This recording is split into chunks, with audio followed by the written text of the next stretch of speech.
140 करोड़ देशवासियों का एक ही संकल्प होना चाहिए, चीप हो या शीप, हमें भारत में ही बनाने होंगे। टैरिफ को लेकर मचे घमासान के बीच अमेरिकी राष्ट्रपति डोनाल्ड ट्रंप ने H-1B वीजा को लेकर बड़ा फैसला लिया है। ट्रंप ने अमेरिकी H-1B वीजा में बड़ा बदलाव करते हुए $1 लाख की सालाना फीस लगाने का फैसला लिया। भारत पर इसका गहरा असर पड़ने की संभावना जताई जा रही है। अमेरिका की ओर से लिए जा रहे इन नीतिगत फैसलों के बीच पीएम मोदी ने बड़ी बात कही है। प्रधानमंत्री नरेंद्र मोदी ने गुजरात के भावनगर में एक कार्यक्रम के दौरान दो टूक कहा कि भारत का असली दुश्मन दूसरे देशों पर निर्भरता है। नरेंद्र मोदी ने कहा कि दुनिया में हमारा कोई भी बड़ा दुश्मन नहीं है। सच्चे अर्थ में अगर हमारा कोई दुश्मन है तो वो दूसरे देशों पर हमारी निर्भरता, यही हमारा सबसे बड़ा दुश्मन है और हमें मिलकर भारत के इस दुश्मन को हराना होगा। आत्मनिर्भर होने के अलावा भारत के पास कोई विकल्प नहीं है। 140 करोड़ देशवासियों का एक ही संकल्प होना चाहिए, चीप हो या शीप, हमें भारत में ही बनाने होंगे।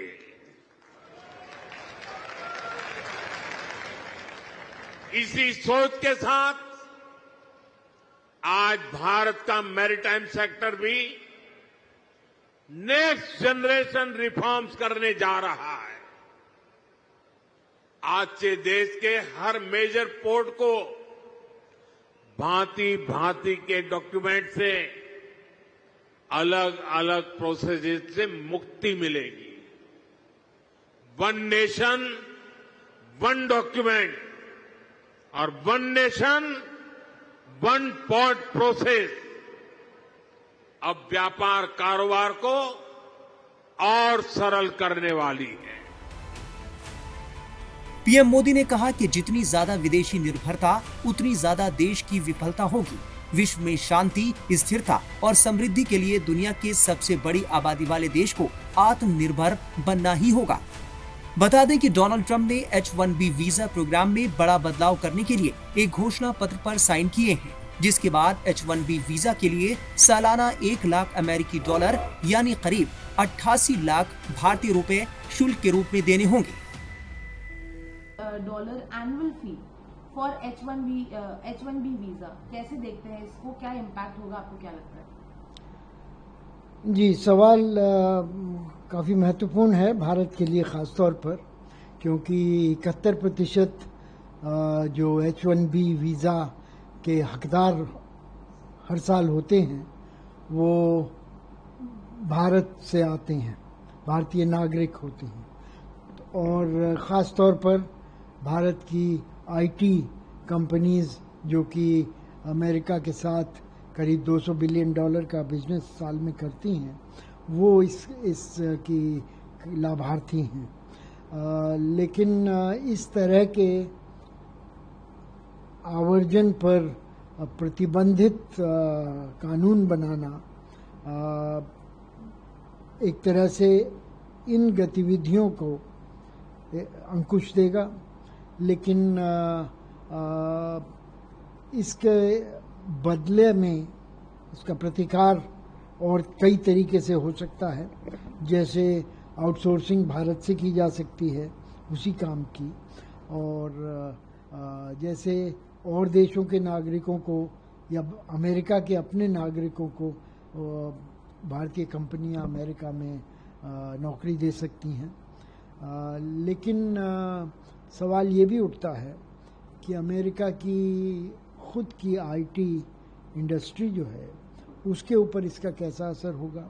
अगर इस तरह के पैसे दिए जाएंगे तो जाहिर है कि अमेरिका में तनख्वाहें बढ़ेंगी, जो विदेश से आए हैं ख़ास तौर पर उनके लिए खर्चे बढ़ेंगे, और अमेरिका में आईटी क्षेत्र के लोगों की उपलब्धि पर सवाल है।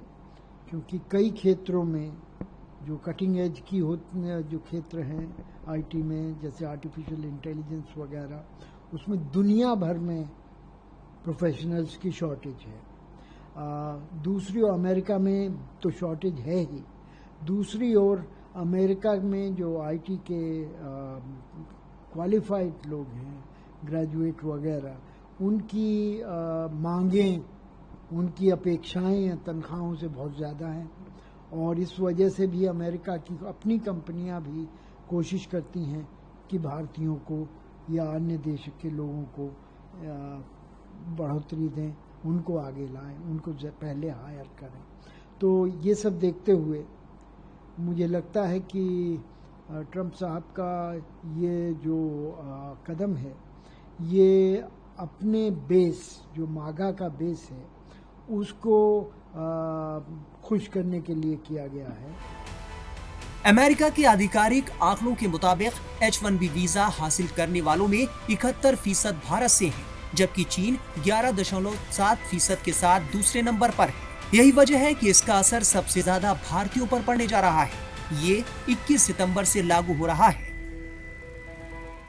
उनका दावा है कि अमेरिका की आईटी इंडस्ट्री इसके पक्ष में है, लेकिन ये दावा कुछ असरदार या समझ में नहीं आता। ज्ञातव्य है कि कल जब ये कदम उठाया गया तो अमेरिका की आईटी कंपनियों के शेयर 2 से 5% घट गए हैं। नैस्डैक टेक्निकल भी घटा है। तो इस वजह से ये कदम कुछ ऐसा लगता है कि इसका इस्तेमाल करने से अमेरिका की आईटी क्षेत्र को अपने कुछ उसको रुकावट आएगी। सर, ट्रेड डील के बारे में जो टॉक्स हैं वो दोबारा ऑन ट्रैक हैं। पीयूष गोयल की लेड टीम यूएस जाने वाली है नेक्स्ट वीक। उन्होंने ये भी कहा कि ट्रेड डील टॉक्स बहुत ही पॉजिटिव और आगे आने समय में सही दिख रही हैं, और ये भी कहा जा रहा है कि दोनों साइड से अर्ली आउटकम्स आएंगे। किस तरीके से एमईए के इस बयान को देखते हैं, और इसके बाद अगर ट्रेड डील अगर आपको लगता है कि अच्छी जाती है, तो क्या जो हुआ है इंडिया यूएस के बीच में अभी फिलहाल में, चाहे वो टैरिफ की बात करें, तो उसमें क्या आपको लगता है कि ईज मिलेगी? इस बारे में हम लोग कई दौर से गुजर चुके हैं। 5 राउंड की बातचीत हो चुकी है दोनों देशों के बीच में, और उसके बाद जिस तरह से अमेरिका के ख्यातिमान लोगों ने, व्हाइट हाउस के ऊंचे कर्मचारियों ने जिस तरह से भारत को डेमोनाइज करने की कोशिश की, वो भी हम देख चुके हैं। ट्रंप साहब ने खुद ही अपना रुख बदला है। अब वो भारत के साथ समझौता चाहते हैं। भारत ने इस दौरान एक आदरपूर्वक शांति बनाए रखी, और इन अपशब्दों का उसने कोई अनुसरण नहीं किया और ना ही इनका जवाब दिया। तो ये सब देखते हुए व्हाइट हाउस और ट्रेड डिपार्टमेंट के रुख में बदलाव को चिन्हित करना चाहिए।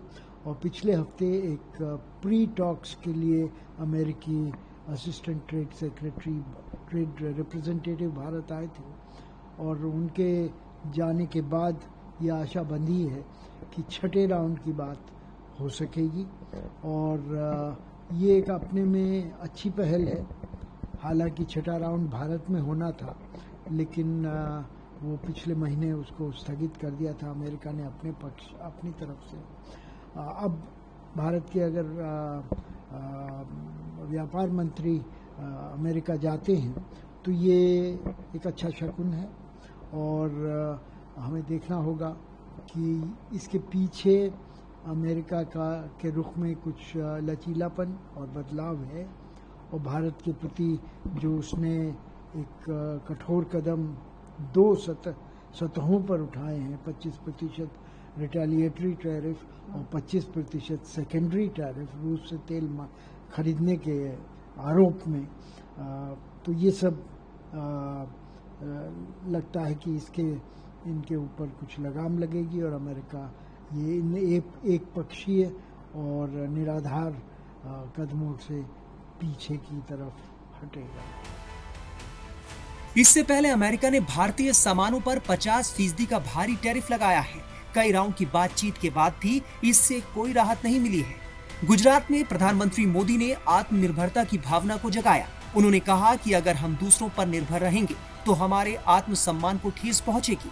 हम 140 करोड़ देशवासियों का भविष्य दूसरे के हाथों में नहीं छोड़ सकते।